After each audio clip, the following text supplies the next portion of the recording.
To politics this morning in the race for the White House, so-called Washington outsiders are faring well. Senator Bernie Sanders adding doubt to the once assumed Clinton coronation, and Carly Fiorina is the latest non-traditional candidate to see a major spike. We want to bring in New Hampshire Senator Judd Gregg. Senator, good to see you. Thanks so much for joining us. Thank you, Maria. Great to be on. How do you see the field and how it's changed with these outsiders in the lead right now? What's your take? My take is, I think, what most people are saying, which is that there's a tremendous frustration and general disgust with Washington relative to its ability to govern, and folks are looking for some other avenue and some other folks to move in and govern. So you've got these people like Carly Fiorina who are substantive people and are making a splash and getting a name for themselves and moving up in the polls. Do you think it sustains? You think that this continues, or do you think that there's some kind of a catalyst that brings the insiders back? I think when people go into the polling place, they don't throw their vote away, especially in New Hampshire. Our primary electorate is extremely well educated on the candidates, what they stand for, probably have met most of the candidates. And they're not just going to throw their vote away out of outrage or disgust. They're going to want somebody who can govern. Yeah. In the Republican primary, they're going to want somebody who can win. So I think the likelihood of an outsider actually dominating the process to the end is probably not likely. Although Donald Trump is a force, there's no question about that. He sure is, Dagan.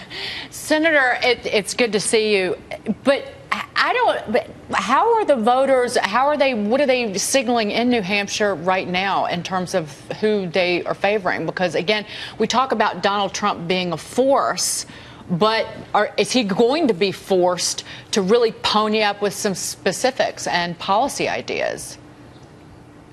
Well, that's a good question. Right now, New Hampshire voters are just listening, watching, and going to a lot of meetings with a lot of different candidates who are up here holding town meetings.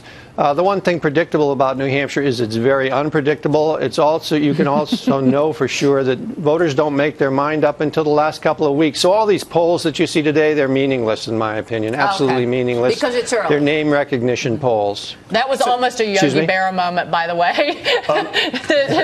The one thing that is predictable is that they're unpredictable. It's true. Absolutely. I would be honored if I could be put in the same class as Yogi Berra for quotes. Michael. Yes, Senator Gregg, it's Mike Block. You know, one thing that gets me here is you have all these traditional candidates, the guys like Bush. I'll even throw Rubio in there, Christie, obviously, and they're getting beaten right now by this sizzle. And, you know, maybe they have the steak, but they're not giving the sizzle. Why aren't these guys responding to that and changing? Is it a matter of teaching old dogs new tricks? Do they think it's irrelevant? Do they think it's beneath them? What's really happening here? How come we're not seeing more people, more of these candidates really sort of adapt? Well, I think you have candidates who are basically running on substance, and you have candidates who are running on flair. And in the end, I tend to think substance wins. I think people are looking, at least on the Republican side, for somebody who can win, number one, somebody who is substantive, and somebody who can govern. And when people go into the voting booth, I suspect they're going to vote for that type of person, even though the people with the flair are getting the attention because they're good media, and they actually, in some instances, are people who are presenting fairly interesting ideas like Carly Fiorina. So I do think this starts to narrow. You're already seeing it narrow with Scott Walker leaving and obviously Governor Perry leaving. It'll narrow further. And at some point, we're going to get down to somebody with flair versus somebody with substance. And when that happens, I suspect the person with substance is going to win. What's your take on this drug pricing controversy that we've been talking about this morning, Senator? Obviously, prescription drugs are skyrocketing. And Hillary Clinton made the point yesterday. You know, bringing a drug to market is an extraordinarily expensive undertaking. It costs around well over $1 billion. It can take up to 8 to 12 years. And if you're going to get new drugs which help people out, you're going to have people who want to invest in producing those drugs, which means you have to have a reasonable return.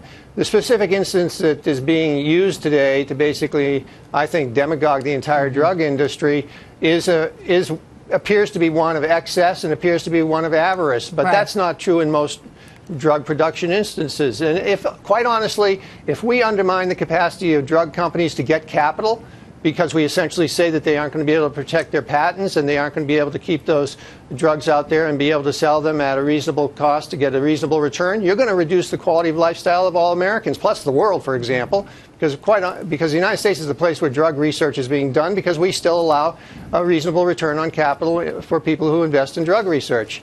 So this sort of demagoguery, and we hear it, we've heard it a lot, unfortunately, from elected officials who pick one instance of mismanagement, or in this case, I think more than mismanagement, and use that to paint the whole sector, is really undermining the quality of health care in this country, in my opinion. Senator, good to have you on the show today. Thanks so much. Thank you, Maria. We'll see you soon. Senator Judd Gregg there.